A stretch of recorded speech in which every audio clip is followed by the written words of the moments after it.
Hi guys, good morning. I'm doing what I always do, which is do a quick video about packing up and leaving. I'll be leaving today. I did get another apartment. I can't recommend this one, certainly because the harassment has continued here. Upstairs, there's a couple other people involved with a maintenance man. I told you what he was doing in the library, and they work together. So I'm going to do a quick video. I did send a text to the landlord. He doesn't return, doesn't answer my texts other than give directives. I told you how the lock didn't work. The deadbolt, but I did send him a message about that. I left the keys on the counter here, and he never said anything, so I will leave the keys on the counter. He doesn't respond to the texts. He'll just give you an order or a directive and then doesn't respond to your concerns. Certainly the sink was a concern right from the start. Both sinks were backed up.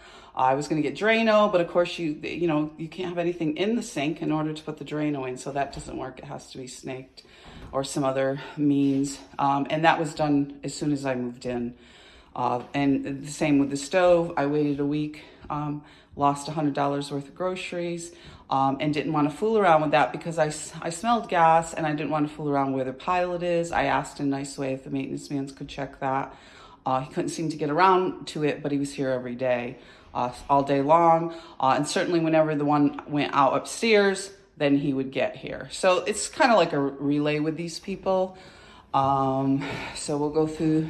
There's no damage. The windows weren't working properly, so I didn't want to mess around with them too much, which makes it hard to have air circulating in here. I'm wiping down things a little bit here, just a couple of toiletries. The bathroom's fine. You certainly can very easily break a window because they're very old, and then be on the hook for your security. Of course, things aren't going to be perfect. The closet's fine. I never really used this room, and I certainly never took a shower because of what went on with this man upstairs constantly over top of my head, no matter where I walked, whether I sat down, whether I laid down, whether I went into the bathroom. They follow you around, and the harassment is constant. I believe this is assaultive. It's like being assaulted because you can't sleep at night. You're constantly being burned. It's like laying on a motor or a radiator, a space heater all night long, and it's horrible. You don't get any sleep. And it certainly does damage to your health. So the couple things that I asked him about were never even looked at. They're not major things. The smoke alarm is one of those things that should have been looked at and made sure it's working. But of course, like I said, he didn't answer any of my texts, other than to give directives about what he wanted to do. He would inform me of something, and then that would be it. But if I, responded with something that had to be checked, he ignored it. So everything's in good working order. Everything's okay as far as, how I moved in. The stove, I didn't really use the oven at all. I used the burner a couple times, so my utilities should be low. I didn't use any real electricity, but the same thing with the refrigerator sounding funny and being turned off. So it's the same dynamic here as the other apartments, and they get these people to work together. It's like a job or like shift work. As soon as one leaves, the other one starts. As soon as that one leaves, another one starts. So there's usually 3-4 of them that work together. And certainly, and if you get into one of these places and you feel ill or your children feel ill, or God forbid your pet too, or God forbid your children, don't automatically assume it's you, because this is what's going on to scam you. And certainly if you're spending $3,000 to come in here and you can't even get any sleep.